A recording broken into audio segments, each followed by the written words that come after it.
আন্দোলন। আপনারা সবাই শিল্পী, আল্লাহ রাব্বুল আলামিন আপনাদেরকে প্রত্যেককে একটা অনন্য যোগ্যতা দিয়েছে, যেটা সব মানুষের নাই। আমি যদি হাজারো চেষ্টা করি তাহলে আমি আপনাদের মতো একটা গান আমি গাইতে পারবো না। হাজারো চেষ্টা করলে কামরুজ্জামান ভাইয়ের মতো একটা গান লিখতে পারবো না। এটা আল্লাহ তাআলার একটা দান, এবং আল্লাহ রাব্বুল আলামিন যাকে যে নিয়ামত দান করেছেন, তিনি যদি ওই নিয়ামতের শুকরিয়া আদায় না করেন এবং ওই নিয়ামত আল্লাহর মধ্যে যদি ব্যয় না করেন, তাহলে এই নিয়ামত কিন্তু আল্লাহ তাআলা উঠায় নিতে পারে। আমি সেই ছাত্র জীবন থেকে সংগঠনের সাথে জড়িত আছি এবং দাবানলের শুরু থেকে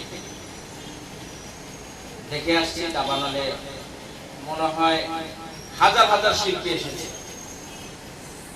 কিন্তু টিকে আছে কয়জন? ময়দানে টিকে আছে কিন্তু অল্প কয়েকজন থেকে টিকে আছে। শামসুল করিম খোকন ভাই, আনিসুর রহমান শিবলু ভাই, পুরানোর মধ্যে এরা আছে। নতুন আপনারা যারা আছেন অনেক বছর যাবত টিকে আছেন এই ময়দানে। এই ময়দানে টিকে থাকতে গেলে ওই যে একজন বক্তব্যে বলেছিল, ওই যে পায়ের নিচে যে মাটিটা, এটা খেয়াল রাখতে হবে। আর এই দাবানল কিন্তু একটা ছাতার নিচে অবস্থান করতেছে। এই আমব্রেলাটা কি, এটা আমাদের জানতে হবে এবং বুঝতে হবে। এই আমব্রেলাটা অন্য কিছু না, এটা খেলাফত মজলিস ছাত্র প্রদেশ। এই ছাতাটার নিচে আপনাকে যদি থাকতে পারেন, এটার নীতি আদর্শ নিয়ে আপনি যদি অগ্রসর হতে পারেন, আপনার প্রতিভা অবশ্যই সাংগঠনিক সহযোগিতায় আপনাকে অনেক বড় করে তুলবে। এই জিনিসটা শিল্পী হিসাবে, ব্যক্তি হিসাবে এই জিনিসটা আমাদের ফলো করতে হবে। আমরা ছোটবেলায় একটা স্লোগান শিখেছিলাম, সেটা হচ্ছে পৃথিবীকে গড়তে হলে সবার আগে নিজকে গড়তে হবে। আমরা আজকে জলিল ভাই বলেছেন যে একটা এই কবিতার মূল্য অনেক বেশি, একটা গানের মূল্য অনেক বেশি। সাংবাদিকদের বলা হয় যে 1000 পৃষ্ঠার একটা প্রতিবেদনের চেয়ে একটা ছবির মূল্য অনেক বেশি। একটা ছবি পত্রিকার পাতায় দেখে একটা অশিক্ষিত লোক তার মেসেজ শেষে এটা যে পত্রিকা পড়তে পারে না।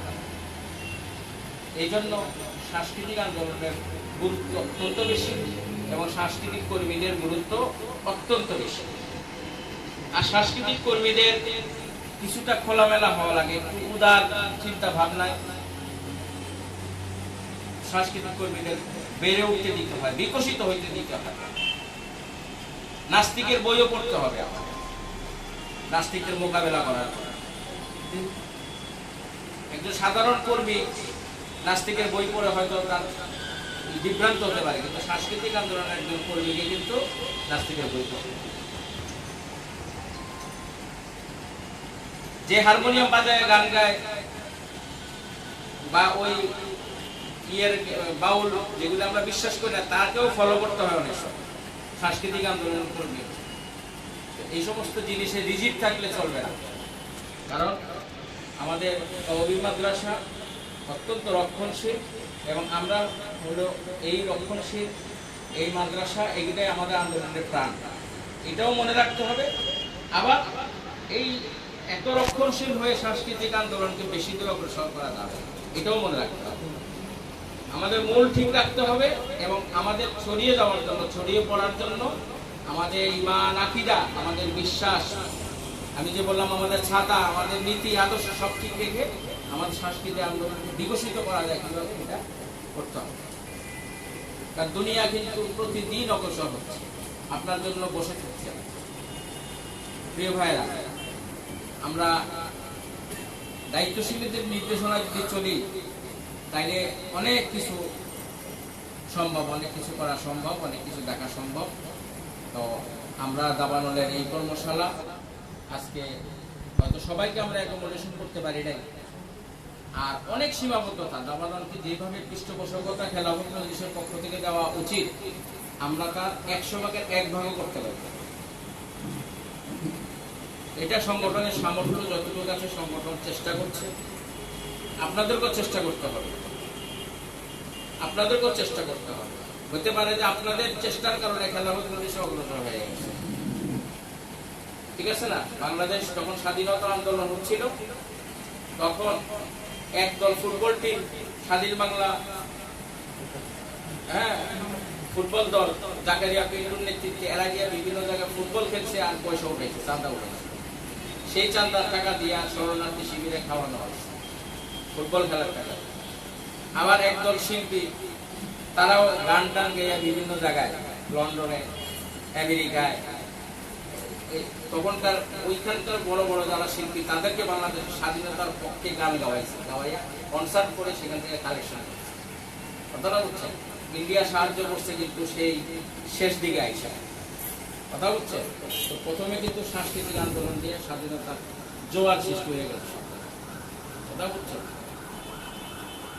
আর আরো অনেক কথা আছে এগুলি বলা যায়। তো কখন কোনটার বাতাস কোন দিকে যায় তখন কিন্তু সাংস্কৃতিক আন্দোলনের ডাক দেয়।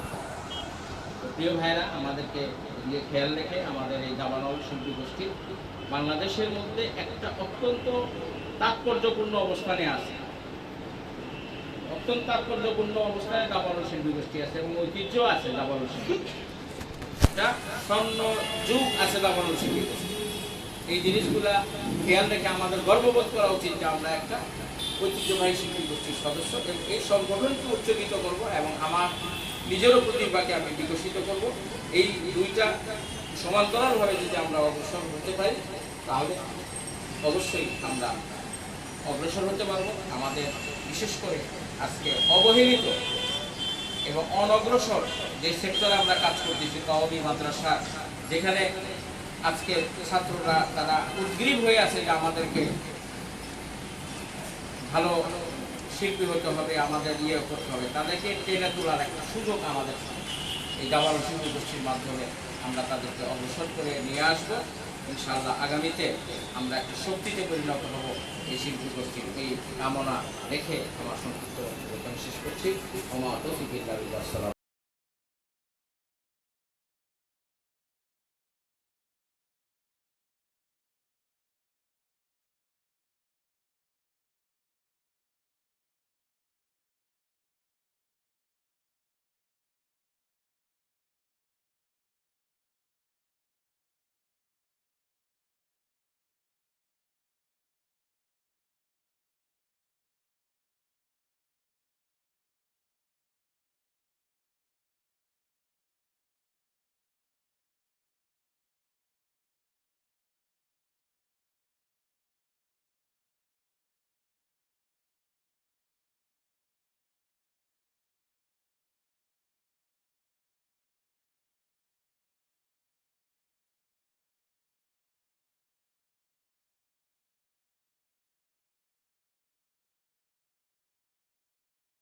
আজকে দাবানল শিল্পী আয়োজিত দুদিনব্যাপী কর্মশালা সমাপ্তি অধিবেশনের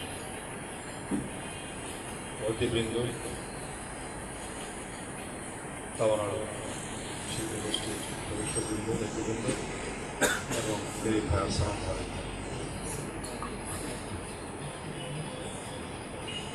আপনাদের সামনে ইতিমধ্যে কিছু আলোচনা হয়েছিল। সাংস্কৃতিক আন্দোলন ধর্মীয় মহলে এটা সর্বপরিবর্তন, ধর্মীয় গুরুরা সাধারণভাবে ধর্মীয় যারা প্রবর্তক, মানে আমাদের যারা ধর্ম পরিচালনা করেন, তাদের দরবারে এইসবের জন্য আলোচনা নাই এবং গুরুত্ব নাই এবং নেগেটিভ ধারণা আছে, এটা জানেন না। কিন্তু মহানবী সাল্লাল্লাহু আলাইহি ওয়াসাল্লাম যার মাধ্যমে দিন এসছে তিনি কিন্তু করতে, তিনি নিজে কবি হাসানকে তাকে দোয়া করেছেন, তাকে মসজিদে দাঁড়িয়ে কবিতা আবৃত্তি করার কথা বলেছেন তিনি। এবং একটি হাদিস জানা যায় যে আপনারা অনেকেই হাদিস জানেন যে রাসূল তাদের মধ্যে কুনুত ছিলেন, দুটো মেয়ে সঙ্গে গিয়েছিলেন, নিজের তিনজন। তারা আবু বকর উঠে তিনি খুব খেপে গেলেন যে রাসূলের এখানে শয়তানের হচ্ছে কেন, ধমক দিল, এরা ফাটিয়ে গেল। রসুল চাদরকে বললেন আবু বকর থেমে যাও, এটা আজকে গাইড করে দেখতে হবে। এটা তো বহু আচরণ এবং একটা যেটাও আছে, তিনি বলছিলেন যে ইহুদিরা মনে করে তাদের ধর্মটা হচ্ছে নিরস টাইপের ধর্ম, আমাদের ধর্ম আরো নিরস বেশি হবে।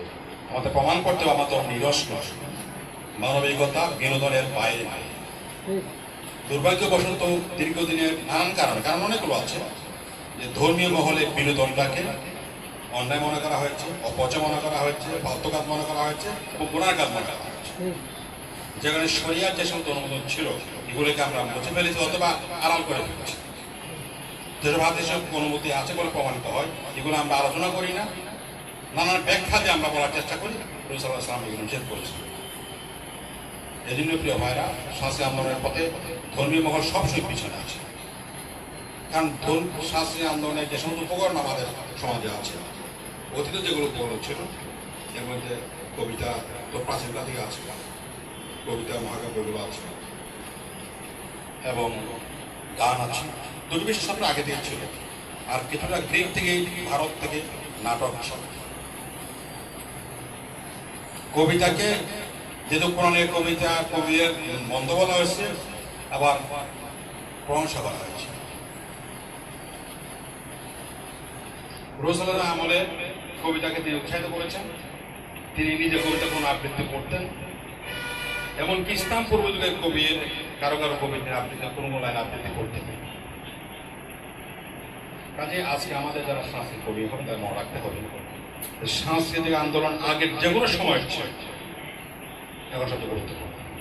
কারণ আগে যেহেতু প্রচারণার মাধ্যম ছিল, একজন ভালো কবি আরো আরো জগতে গুত্রবদ্ধ সমাজ ছিল, এখানে গুত্রের এক কবি আরেক কবি মোকাবেলা করে এবং কবিতার মাধ্যমে এবং গানের মাধ্যমে, বিশেষ কবিতার মাধ্যমে। এবং একটা উদাহরণ জানা যায় যে এক কবি এই পুত্রটি খেপে গিয়েছিল, তারপর সে এমন এক কবিতা লেখলো শেষ পর্যন্ত পুত্রটি ভ্যানিশ হয়, কারিকতাটা ছড়িয়ে দিলেন তিনি।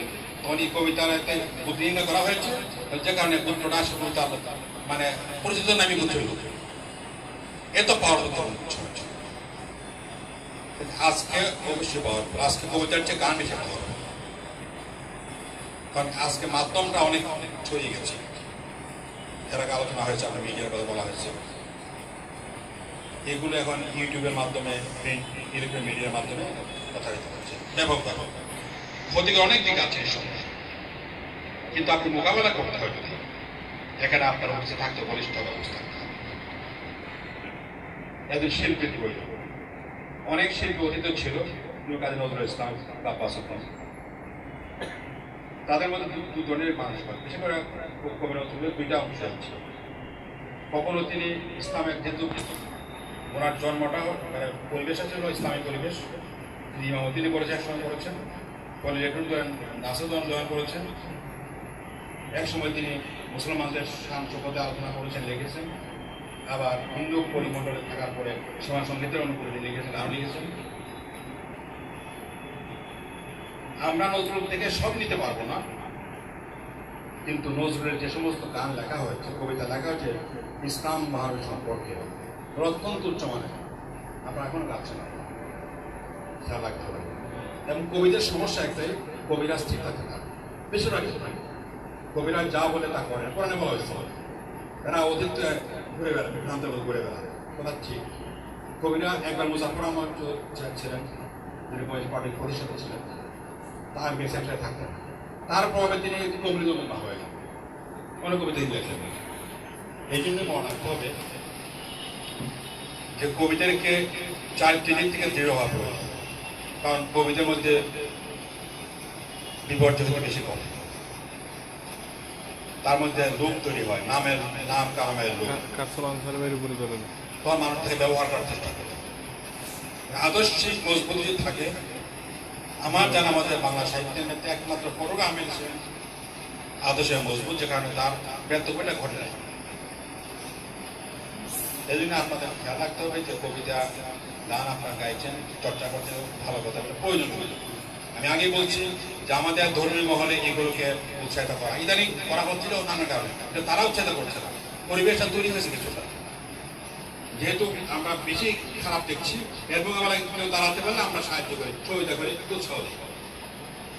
কিন্তু নীতিগত প্রশ্ন যেগুলো এখনো রয়েছে, সঙ্গীতের প্রশ্নে আমাদের ওলামায়ে কেরাম মোটামুটি একমত, এখানে কোনো বালতা ইউজ করা যাবে না। তো তারা ভেবে দেখছেন না রসুলের জামানায় যে সমস্ত হাদিস রয়েছে বালতা সংক্রান্ত বিষয়ে, এগুলো তারা গবেষণা করে কাটছে। অবশ্য আধুনিক যুগের বড় আলেমরা কিছু কাজে বলেন, এটা গবেষণা করেছে, আরো কিছু আলেম গবেষণা করেছে, তারা কিন্তু এভাবে বলেন না, তারা কিছু অনুমোদন দেন। কিন্তু আমরা যেহেতু গান আমাদের ধর্মীয় মহলে গান একটা সুফি বাদের গান আছে, সুফি গানের অর্থে গান গাওয়া হয়, এবং বিশেষ করে যাদেরকে আমি বেদাতি বলে থাকি ওই মহলে বেশি গান গাওয়া হয়। যে কারণে এটাও দাঁড়িয়ে গেছে যে গানের আরো বিরোধিতা করতে হবে। কিন্তু বিরোধিতা তুমি সমাধান নয়, আমার সমাধান হচ্ছে গানের যে সমস্ত কথা খারাপ আছে, মানে ইসলামের নিয়ম হচ্ছে যে কথাগুলো খারাপ এটা এমনি বললো খারাপ, সুর দিয়ে বললো খারাপ, খারাপ খারাপ। আর যে কথা ভালো সেটা এমনি বলা ভালো, এটা সুর দিয়ে বললে আরো বেশি গ্রহণযোগ্য হয়। এই জন্য আমাদেরকে এইসব বিষয়গুলো মাথায় রাখতে হবে। এবং কিছু ভাই বলেছেন যে আমাদেরকে উদ্ধার হতে হবে, কারণ আমরা যে সমাজে বাস করি এখানে মানুষ ইসলাম পছন্দ করে বটে, কিন্তু এই সময় মানুষ ছবি পছন্দ করে, এই সমাজে মানুষ নাটক বন্ধ করে, এই সমাজে মানুষ কবিতা বন্ধ করে, এই সমাজের লোকের গান পছন্দ করে, ছবি পছন্দ করে, ওয়াজও পছন্দ করে। একই লোকের একই যুবক গানের মাহফিলও তারা যায় এবং আয়োজন করে, ওয়াজ মাহফিল করতে থেকে ডাকতে হবে তোমরা আমাদের হেল্প করো। এগুলো আমাদের সমাজের মনে রাখতে হবে। এই সমাজের মধ্যে ইসলামী ভাবধারা লাগিয়ে করতে হবে। এক্ষেত্রে গান একটা অত্যন্ত শক্তিশালী মাধ্যম। এবং গানের যে সমস্ত ধর্মীয় বিধিনিষেধ আমাদের আছে বা আরোপ করা হয়েছে, আমি আজকে বলবো কিনা পরে কথা, আরোপ করা আছে আমাদের সমাজে, এটা থাকবে। আমরা এই মুহূর্তে কিছু করতে করার নাই, আমাদেরকে নিজে গবেষণা করে বের করতে হবে যে কতটুকু নিষিদ্ধ। আব্বাসউদ্দিন আপনার সবাই তাকে চেনেন, অত্যন্ত ভালো ভালো গান লিখেছে, তিনি পীরের মরেছেন, পীরটাকে অ্যালাউ করেছে তুমি বাস্তা ইউজ করে। ও তো তিনি লিখেছেন নিজে যে পীর আমাকে ইউজ বলছে, তোমারটা তুমি করে যাও। তখন হয়তো আপনার সাধারণ কথায় বলবো যে পীর নিশ্চয়ই খারাপ পেয়েছিল, কিন্তু এই আরেকটা দিক তো আছে, যে পীর সাহেবের এতটুকু বুদ্ধি ছিল, আব্বাসউদ্দিনের যে কণ্ঠ আছে, সে যদি ইসলামের কথাগুলোকে তুলে ধরতে পারে তাহলে উনি ইসলামী ভাবধারাটা অনেকটা কমে যাবে, এটুকু তার চিন্তা রাখতে পারে। কারণ সব তো 100% ভালো মুসলমান হয় না, আর 100% মুসলমান হওয়া মানেটা কি? একজন এক দিতে করে, একজন একে তুলে থাকতে পারে, আর একটা ভালো দিন থাকতে পারে। যাকে দিয়ে যে কাজটা করানো ভালো হবে এটা যদি অনুমোদন দেওয়া হয় বা অন্তপক্ষে যদি অনুমোদন না দিলেও চুপ থাকা হয়, তাহলে তো অনেকটা কাজ হবে। কথা বুঝতে পেরেছেন? এই জন্যই যেভাবে আমাদেরকে বলা হয় প্রতিটি ক্ষেত্রে মানে কোনো কিছুই মানে যেন কিছুই একসময় সুর দেওয়া যেত না, জানেন বোধ হয় এখন তো আপনার সুর দিতে পারেন, এখন তো ইচ্ছক বকাবকি করতে হবে। যারা কট্টর চরমপন্থী মনোভাব তাদের, তারা সুর আরো করে খারাপ করে। এখন তো মোটামুটি এলাও করে ঠিক আছে গান গাও, গানও আমরা যখন প্রথম সঙ্গীত ব্যবহার করতাম আমার মনে আছে, তখন আমাদেরকে বারবার বলা হলো আমরা তারা না বলে, তারা না মানে গজল বলে, কিন্তু আমাদের ছেলেরা রাজি হয় এখন সঙ্গে চলে গেছে, তাকে বাধা দেয় না, একসময় আশা করলে সে নিজে বাধা দিয়েছে। আমরা একবার বাউন্ডারিতে একটা মিটিং হয়েছিল, বহুদিন আগে কথা বলছি, তখন বাউন্ডারির মুক্তিটা একটা হয়েছিল, তারা যারা বলছে হ্যাঁ যাও আব্দুল্লাহ মেয়ের গান শুনেছে, হিসাবে ঠাট্টা করতে পারে। কথা হচ্ছে যে এটা হবে এবং এটা তো কাজ করতে গেলে আপনাদেরকে বাধার সম্মুখীন হবে। যদি আপনাদের মান ভালো হয়, বক্তব্য গ্রহণযোগ্য হয়, তাহলে এই সমস্ত বিরোধিতা তেমন টিকবে না। এটা কথা হচ্ছে আর মান মাননা হলে পরে আন্দাজ এইসব ঝামেলা করে লাভ নেই। এই জন্যই সঙ্গীতের ক্ষেত্রে বলি আর কবিতার ক্ষেত্রে বলি, অথবা অন্যান্য শিল্পের যে সমস্ত ব্রাঞ্চ আছে সব ক্ষেত্রে মান ভালো করা খুব জরুরি বিষয়। আপনারা প্রমাণ করতে পারেন যে আপনারা যোগ্য। আধুনিক মহলে যে সমস্ত বিষয়গুলি আরো যোগ্য, বিশেষ করে গরিব দুঃখীর কথা আরো সৃষ্টি করে আপনাদের গানের মধ্যে গরিবের কথা আসতে হবে। এটা কমিউনিজমের কথা নয়, কমিউনিজম গরিবের কথা বলছে, অন্য গরিবের কথা হয় না। যেটা ইসলাম নিজে গরিবের কথা বলেছে, কোরআন উল্লেখ করেছে, নবীর বিরোধিতাকারীদের বক্তব্য তুলে ধরেছে। আপনাদের একটু গানের মাধ্যমে অসহায় নিপীড়িত নির্যাতিত গরিব দরিদ্র মানুষের কথা তুলে ধরতে হবে এবং আবেদন করে। কবির হাজারিকার আমরা আমাদের গান শুনতে কিছু গান আছে খুবই আবেদন ধর্মী, উনি তো কমিউনিস্ট পার্টির ছিল এক সময়, পরে কমিউনিস্ট পার্টি থেকে আবার বিএনপি জয়েন করছে, এটাও খেয়াল রাখতে হবে। কিন্তু তিনি গানগুলো কিন্তু যথেষ্ট এখন আমাদের তরুণদের মধ্যে, আমরা যখন ছাত্র ছিলাম তরুণদের মধ্যে খুবই আনন্দ তৈরি করেছিল। যে এই জাতীয় গান যদি আমরা রচনা করতে পারেন, গাইতে পারেন, মানুষের গানে সাড়া দেবে। এই জন্য আমি অনুরোধ করবো আপনাদেরকে এটা আন্দোলন মনে করতে হবে, নিজের সংগঠন মনে করলে চলবে না। যেটা আমাদের আসলে বলেছেন যে আপনারা শুধু মডার্ন তৈরি করুন, আপনারা একটা ছায়ার মধ্যে আছেন, কিন্তু আপনাদের কাজটা আপনাদের করতে হবে। কিন্তু আপনারা এই লাইনে কাজ করে যে সমস্ত কাজ করা দরকার, যে সমস্ত লাইনে যাওয়া দরকার আমরা করবেন, কিন্তু মডার্ন শুধু যে আপনারা খেলার মধ্যে ছাত্রের মধ্যে ছায়ার মধ্যে আছেন, এটা রাখলে আপনারা এই পথে পিছতাবেন। কারণ এই লাইনে গেলে পিছতানোর সম্ভাবনা প্রচুর, কারণ একসময় খেতে একটু হয়ে গেলে পরে তারপরে না তার মধ্যে নানা ধরনের প্রচুর তৈরি হয়। এটা বিচিত্র নয়, যেমন অবধিত হয়েছে এবার হবে, কিন্তু আপনাদেরকে সব খেয়াল রাখতে হবে যাতে এই সমস্ত প্রবণতা আমাদের মনে আসে। আমরা আমাদের প্রতিভা যেটা আমরা দিয়েছেন তা তার আজ দিনের প্রতি ব্যবহার করবো, মানুষের কল্যাণে ব্যবহার করবো, জাতির কল্যাণে ব্যবহার করবো, জাতি গঠনে ব্যবহার করবো, ইসলামী আন্দোলনের ক্ষেত্রে ব্যবহার করবো। তাহলে আপনাদের প্রতিভার বিকাশ হবে, আপনার হেবাহত হবে যদি আপনার এই কাজ করেন। আমি একটু অনুমতি মনে রাখা দরকার আছে যে আপনাদেরকে, যেহেতু আপনারা বেশিরভাগ কৈবন্ধরা প্রতিভাবাদ যেগুলো আছে এগুলো সংগ্রহ করতে হবে। আর কৈবন্ধা বাইরে যে মহলটা আছে, স্কুল এবং কলেজ বিশ্ববিদ্যালয়, সেই মহলেও যেতে হবে, ধীরে ধীরে তাদেরকে আকৃষ্ট করতে হবে। তার মাধ্যমে দেখবেন এক সময় এই দেশের পক্ষে দাবানো একটি সাংস্কৃতিক আন্দোলন, গানের আন্দোলন, সঙ্গীতের আন্দোলন সে দাঁড়িয়ে যাবে, এবং তাহলে আমাদের সমাজে ইসলাম প্রতিষ্ঠার পথ প্রশস্ত হবে। আল্লাহ আমাদের সবাইকে তৌফিক দেন যাতে আমরা বলতে পারি।